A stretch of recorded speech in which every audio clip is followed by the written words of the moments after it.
Okay, this question is yes. You said it probably depends, but in general, how much pedaling are we doing on the down? And bingo, it depends. Honestly, I can't even begin to elaborate here. This is just going to be so variable by different descents and different riders. You know, some descents might have a lot of pedaling, some descents might have no pedaling. You know, in general, I would say, excuse me, steeper and more technical descents are going to have less pedaling than, you know, flowy, less steep, less technical descents. But certainly some riders are going to pedal more on descents than others. It'll depend on what your goal is. Are you racing? Are you riding? Is it an XC race where you might be sprinting out of every corner? Is it endurance race where you're going to be kind of trying to preserve some of your energy a little bit more, focus on carrying speed, probably a little bit less pedaling?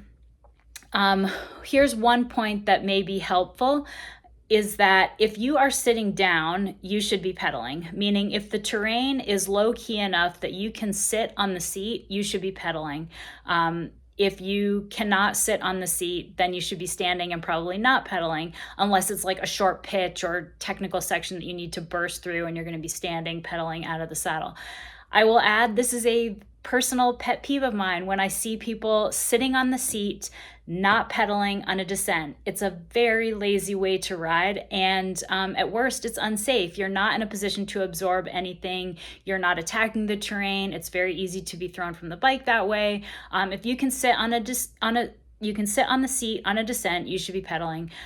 When I hear people say that their legs fatigue from standing on a descent and absorbing the terrain, I hear that they need to get in the gym and do some plyometric work.